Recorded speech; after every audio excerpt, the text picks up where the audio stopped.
in Isaiah chapter 23 in the King James Version. The burden of Tyre. How, ye ships of Tarshish, for it is laid waste, so that there is no house, no entering in, for the land of Chittim, it is revealed to them.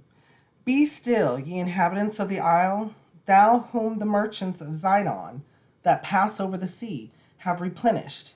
And by great waters the seed of Sihor, the harvest of the river, is her revenue, and she is a mart of nations.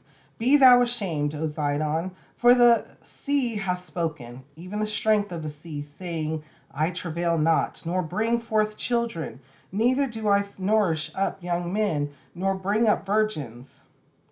As at the report concerning Egypt, so shall they be sorely pained at the report of Tyre. Pass ye over to Tarshish, how ye inhabitants of the isle. Is this your joyous city, whose iniquity is of ancient days? Her own feet shall carry her afar off to sojourn. Who hath taken this counsel against Tyre, the crowning city, whose merchants are princes, whose traffickers are the honorable of the earth? The Lord of hosts hath proposed it, to stain the pride of all glory, and to bring into contempt all the honorable of the earth. Pass through thy land as a river, O daughter of Tarshish. There is no more strength. He stretched out his hand over the sea. He shook the kingdoms. The Lord hath given a commandment against the merchant city, to destroy the strongholds thereof.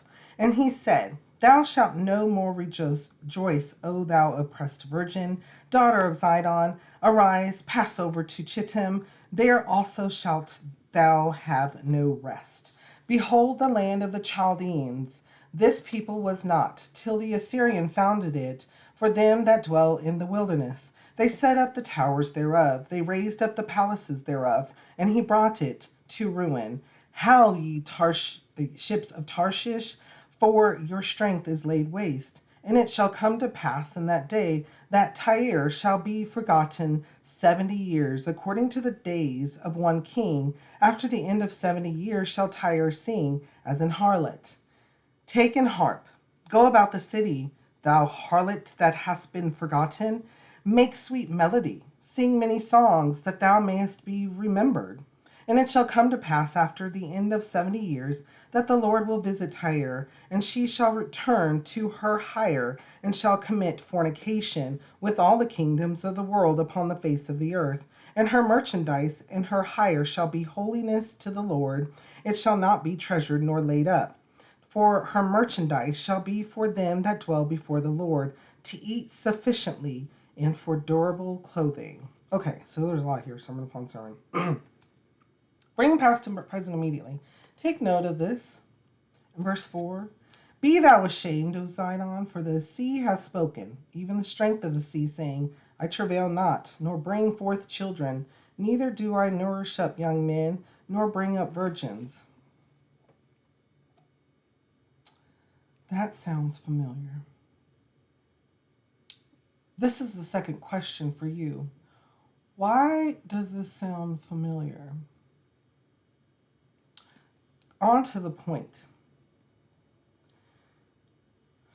So, verse 9, The Lord of hosts hath proposed it, to stain the pride of all glory, and to bring into contempt all the honorable of the earth.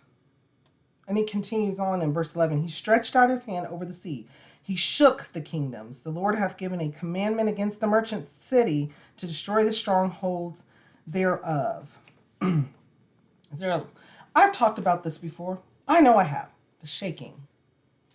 The Lord shakes things up. Have you noticed the shaking lately?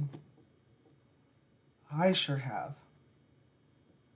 Whether you want to go with physical, such as an earthquake, whether you want to go with communities, such as the world, whether you want to go to countries, as in many different countries, whether you want to go to communities, where there's many different communities that have been shaken, whether you want to go to congregations, where there are many congregations, even at this time, as of today, that are shaken.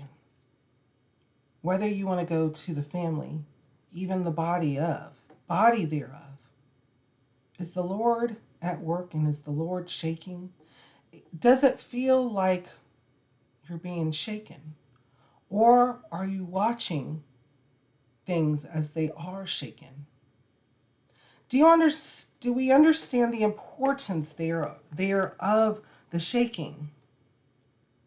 I'm going to read these two verses again, 9 and 11. The Lord of hosts hath proposed it, to stain the pride of all glory, and to bring into contempt all the honorable of the earth. He stretched out his hand over the sea, he shook the kingdoms. The Lord hath given a commandment against the merchant city to destroy the strongholds thereof. Hard-headedness, conceit, complicitness, thinking that all this wisdom came from oneself, prideful, arrogant. There's a lot of shaking going on. And the necessity of the shaking, it is to understand what is going on and why it's going on and why it's important for it to go and continue on. Because the Lord wants us to see the Lord is the teacher and he also corrects. He wants to make sure that we are aware that he sees. He wants to make sure that we are aware that he knows. He wants to make sure that we are aware that his work is always at work. And it will continue. So when I read this, I see that the shaking is needed. Do I have some angst and anxiety or fear about it? In a humanistic way, yes. In the spirit, no. Before we go on, though, what kind of thoughts or feelings come to your mind when we read over this? How does it make you feel and what does it make you think?